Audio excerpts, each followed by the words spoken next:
मुतअद्दिद दहशतगर्दी अदालत रावलपिंडी ने 9 मई GHQ हमला केस का फैसला सुना दिया। उमर अयूब, जरताज गुल, मुराद सईद, शिबली फराज समेत 47 मुजरिमों को 10-10 साल कैद, 5-5 लाख रुपए जुर्माने और जायदादें जब्त करने की सजाएं। हम्माद अजहर, कमल शोजब, शेख राशिद शफीक, शहबाज गिल और जुल्फी बुखारी समेत PTI के 47 कारकुनों और रहनुमा भी सजा पाने वालों में शामिल। मोहम्मद अहमद चिट्ठा, राय हसन नवाज, राय मोहम्मद मुर्तजा, शौकत अली भट्टी, उस्मान सईद बसरा, एजाज खान जाजी भी मुजरिमों में शामिल। सिक्योरिटी फोर्सेस की बलूचिस्तान के इलाकों हरनाई और बसीमा में कार्रवाइयां। फितनतुल हिंदुस्तान के 15 दहशतगर्द हलाक, मारे गए दहशतगर्दों से असलहा, गोला बारूद और धमाका खेज मवाद बरामद। ISPR के मुताबिक हलाक दहशतगर्द मुतअद्दिद दहशतगर्दाना कार्रवाइयों में मुलव्विस थे। फील्ड मार्शल सईद आसिम मुनीर की सऊदी वज़ीर दिफा शहजाद खालिद बिन सलमान से मुलाकात। ईरान की ड्रोन और मिसाइल हमलों से पैदा होने वाली सिक्योरिटी सूरत हाल पर तबादला ख्याल। ISPR के मुताबिक दोनों रहनुमाओं ने हमलों को रोकने के लिए स्ट्रेटेजिक दिफाई मुआहदे के तहत इक़दामात पर तबादला ख्याल किया। मुलाकात में जोर दिया गया है कि बिला वजह जारहियत खित्ते की सिक्योरिटी और इस्तेहकाम के लिए खतरा है। पाकिस्तान और सऊदी क़यादत ने ईरान से दानिशमंदी का मुजाहिरा करने की उम्मीद का इजहार किया। अमरीका ईरान जंग और मशरिक़ वुस्ता में कशीदगी के मनफी असरात पाकिस्तान तक पहुंचने लगे। पेट्रोल और डीजल 55 रुपए फी लीटर महंगा। कीमतों में इजाफे के बाद पेट्रोल 321 रुपए 17 पैसे और डीजल 335 रुपए 88 पैसे फी लीटर हो गया। वज़ीर पेट्रोलियम अली परवेज मलिक कहते हैं कि मामला बेहतर होते ही उसी फुर्ती से कीमतें कम कर देंगे। पूरे खत्ते में जंग की सूरत हाल है। कशीदगी कम करने के लिए दुनिया से राबते में है। वज़ीर आज़म की बनाई हुई कमेटी पेट्रोलियम मसनूआत की कीमतों का जायजा ले रही है। नायब वज़ीर आज़म इसहाक डार का कहना है कि कोशिश है कि अवाम पर कम से कम बोझ डाला जाए। वज़ीर खजाना मोहम्मद औरंगज़ेब ने कहा, वज़ीर आज़म की हिदायत पर अगले 2 दिनों में चारों सूबाई वज़ीराए आला और चीफ सेक्रेटरी से मुलाकात करेंगे। पेट्रोल और डीजल की कीमत में इजाफे पर अवाम हुकूमत के खिलाफ फट पड़े। महंगाई से परेशान कहते हैं कि जंग दूसरे ममालिक में जारी है और पेट्रोल बम पाकिस्तान में गिराया जा रहा है। हुकूमत ने अवाम से जीने का हक भी छीन लिया है। पाकिस्तान पीपल्स पार्टी ने पेट्रोलियम मसनूआत की कीमतों में इजाफे को मुस्तरद कर दिया। मरकजी तर्जुमान Pakistan peoples party parliamentarians Shazia Marri का पेट्रोलियम मसनूआत की कीमतों में इजाफे पर शदीद तशवीश का इजहार।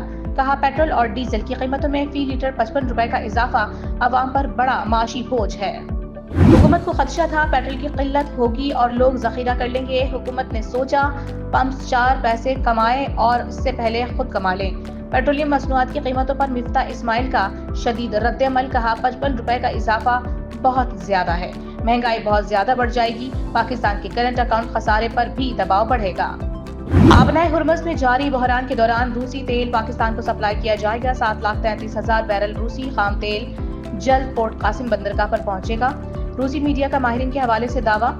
रिपोर्ट में कहा गया है कि पाकिस्तान तेल के लिए तवील अरसे से सऊदी अरब और UAE पर इंहिसार कर रहा है, लेकिन पहले भी रूसी खाम तेल खरीद चुका है।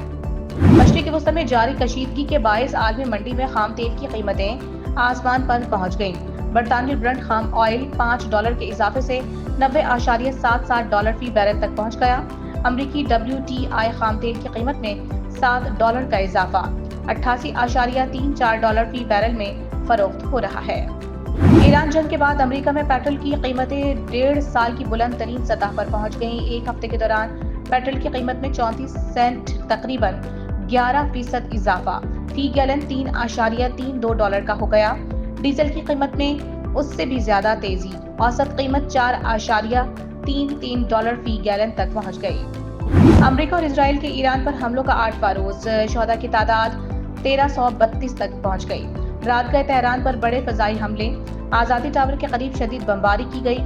कई इमारतें तबाह। तेहरान के मेहराबाद में हवाई अड्डे और तैयारों को भी निशाना बनाया गया। अमेरिका का ईरान के 43 बहरी जहाजों को तबाह करने या नुकसान पहुंचाने का दावा। इजराइल ने दावा किया है कि ईरान के 6 बैलिस्टिक मिसाइल लॉन्चर, 3 एडवांस दिफाई निजाम तबाह कर दिए। ईरान के इजराइल पर मिसाइलों से ताज़ा हमले। बाज़दाराने इनकलाब के मुताबिक ऑपरेशन वादा सादिक 4 की 23वीं लहर का आगाज कर दिया गया। मिसाइल और ड्रोन हमलों के जरिए मकबूजा फलस्तीन में अहम अहदाफ को निशाना बनाया जा रहा है। हमलों के बाद तल अवीव में कई धमाकों की आवाजें सुनी गईं। इजराइल की अहम जौहरी तंसीबात को नुकसान पहुंचने की भी इत्तलात है। ईरानी बहरिया के मुताबिक एक अलहदा कार्रवाई में समंदर में मौजूद अमरीकी तैयारा बरदार जहाज USS अब्राहम लिंकन को निशाना बनाने के लिए साहिल से समंदर में मार करने वाला मिसाइल फायर किया गया। ایران پر امریکی حملے عرب ممالک کی سرزمین سے کیے جا رہے ہیں، جن میں بچوں بے گناہوں کو نشانہ بنایا جا رہا ہے۔ عرب ممالک ان حملوں میں فریق نہ بنے۔ ایرانی وزیر خارجہ عباس عراقچی کا عرب ممالک کو پیغام، کہا عرب ممالک سے کوئی دشمنی نہیں، عرب ممالک سے صدیوں سے دوستانہ تعلقات رہے ہیں۔ امریکہ کے پاس ہتھیاروں کا بڑا ذخیرہ موجود ہے، ایران کے خلاف کارروائی مکمل کرنے میں 4 سے 6 ہفتے لگیں گے۔ وائٹ ہاؤس کے ترجمان کیرولائن لیوٹ کا دعویٰ، کہا ایران کی قیادت کے لیے متعدد شخصیات سے متعلق غور کیا جا رہا ہے، ایران کی فضائی حدود پر کنٹرول حاصل کرنے کی بھی کوشش کر رہے ہیں۔ مشرقی وسطی میں جنگ کے باعث پاکستان سے مختلف ممالک کے لیے آج بھی 97 پروازیں منسوخ کر دی گئیں۔ 8 روز کے دوران پاکستان سے مشرقی وسطی کے ممالک کے لیے منسوخ کی جانے والی پروازوں کی تعداد 1300 ہو گئی۔ افغان طالبان اور فتنۃ الخوارج کے خلاف افواج پاکستان کی زمینی اور فضائی کارروائیاں جاری۔ پاک افغان سرحد پر شمالی وزیرستان میں پاک افواج کی فضائی کارروائی، افغان طالبان کی متعدد پوسٹیں تباہ کر دی گئیں۔ غزوہ بدر حق و باطل کا پہلا بڑا معرکہ اور اسلام کی عظیم فتح۔ 17 رمضان المبارک 2 ہجری کا وہ دن جب 313 جانصاروں نے کفر کے تکبر کو خاک میں ملا دیا۔ قرآن نے جسے یوم الفرقان قرار دیا، آج اسی جذبے اور ایمانی قوت کی تجدید کا دن ہے۔ عظیم مفتیہ اسلام اور سیرت مصطفیٰ صلی اللہ علیہ وآلہ وسلم کو بیان کرنے والی محدثہ ام المومنین حضرت عائشہ صدیقہ رضی اللہ تعالی عنہا کا یوم وصال آج نہایت عقیدت و احترام کے ساتھ منایا جا رہا ہے۔ اور ICC means T20 world cup کا تاج کس کے سر سجے گا؟ فیصلہ کل احمد آباد میں ہو جائے گا۔ فائنل میں بھارت اور نیوزی لینڈ کی ٹیمیں ٹکرائیں گی۔